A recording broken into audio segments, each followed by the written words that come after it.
ஒரு ஆசிரியரை வைத்தே முதல்வர் ஸ்டாலின் அவர்களுக்கும் திமுகவுக்கும் சரியான பாடம் புகட்டிய அண்ணாமலை. அண்ணாமலை இப்போ ஒரு வீடியோவை ஷேர் பண்ணியிருக்காரு. கூடவே ஒரு சில விஷயங்களும் சொல்லியிருக்காரு. அவர் என்ன சொல்லியிருக்காரு அப்படிங்கிறத பார்த்துட்டு அந்த வீடியோவையும் பார்க்கலாம்.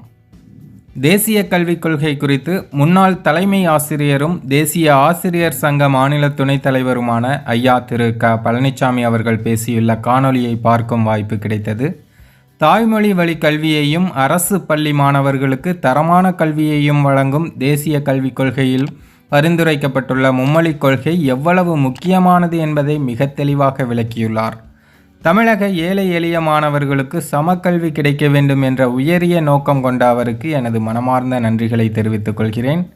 கல்வியில் பணம் இருப்பவர்களுக்கு ஒரு சட்டம், ஏழை எளியோருக்கு ஒரு சட்டம் என்ற ஏற்றத்தாழ்வு மாற வேண்டும்.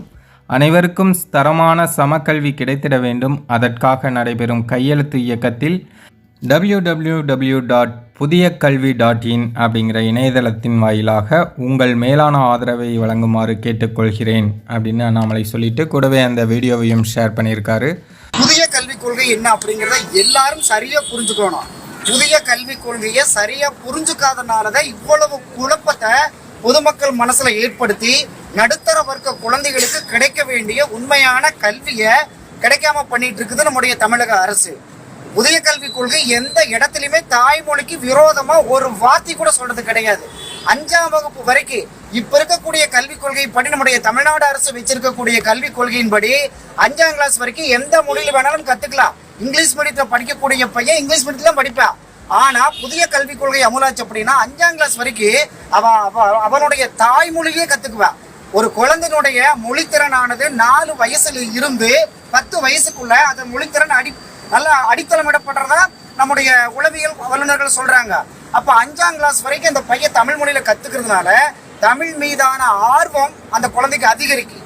5ஆம் கிளாஸ் மேல பெற்றோர் விருப்பப்படி அவனுடைய விருப்பப்படி அவன் எந்த மொழியில் வேணாலும் கத்துக்கலாம். ஆனால் தாய்மொழி கட்டாயம். அது போக 3வது ஒரு மொழிய, அது ஹிந்திங்கிறதெல்லாம் கிடையாது, நமக்கு பிடித்தமான அருகாமை மொழியான மலையாளம் கத்துக்கலாம், கன்னடம் கத்துக்கலாம். ஒரு கன்னடத்தை தாய்மொழியாக கொண்ட பையன் ஒரு மலையாளத்தை பூர்வீகமா கொண்டிருக்கக்கூடிய பையன் கோயம்புத்தூர் இருந்தான் அப்படின்னா, திருப்பூர்ல கடை வச்சிருந்தான்னா அவன் தமிழோட சேர்த்து தாய்மொழி மலையாளத்தையும் கத்துக்கலாம். இப்படித்தான் புதிய கல்வி கொள்கை சொல்லுது. ஹிந்தி படிச்சுக்கோங்கன்னு எந்த இடத்துலையுமே சொல்றது கிடையாது. ஆனா ஹிந்தி படிச்சுக்கிறதுக்கு ஒரு வாய்ப்பா நம்முடைய மகாத்மா காந்தி 1918 வருஷம் ஹிந்தி பிரச்சாரக் சபான்னு ஒரு சபாவை ஏற்படுத்தி தனிப்பட்ட முறையில ஹிந்தி பிரச்சாரம் பண்ணினாங்க. நம்ம தமிழை வளர்த்துறோம் சொல்லிட்டு நம்முடைய அரசாங்கம் இதுவரைக்கும் இருந்த அரசாங்கங்கள் எல்லாமே தமிழை வீட்டில இருந்து துரத்துனதை மிச்சம். தமிழை கொண்டு போய் மாநிலங்களிலோ வெளி இடங்களுக்கோ கொண்டு போய் சேர்த்துறதுக்கு எந்த விதமான முயற்சிகளையும் நம்முடைய தமிழக அரசோ நம்முடைய இவங்களும் எடுத்துட்டதே கிடையாது. நம்முடைய சமையலறைய கிச்சன் ஆக்கணும், படுக்கை அறைய பெட்ரூம் ஆக்கணும், கழிவறைய டாய்லெட் ஆக்கணும், வாசலை வெராண்டா ஆக்கணும், கதவை கேட் ஆக்கணும்.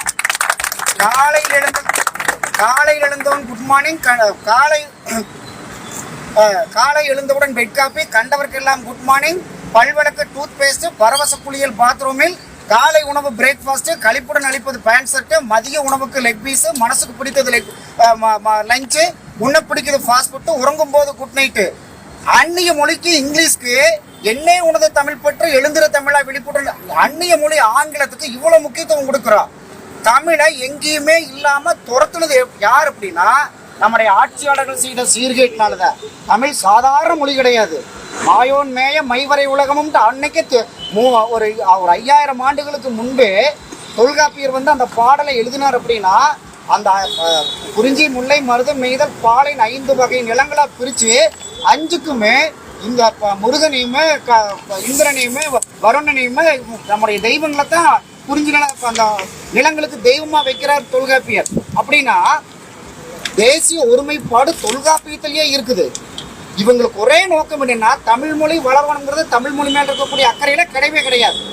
இன்னொரு மொழி கத்துட்டான் அப்படின்னா அவனுக்கு தேசிய ஒருமைப்பாடு வந்துரு. அவன் இங்க இருக்கிறவ ராமேஸ்வரத்துல இருக்கிறவ காசி நோக்கி கும்பிட போயிருவான்.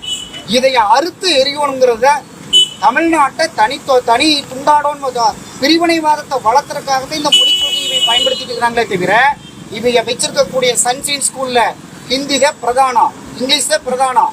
அங்க கேம்பஸ் ஸ்கூல்ல தமிழ் பேசினா 2500 ஃபைனு இன்னைக்கும் அமல்படுத்திட்டு இருக்காங்க.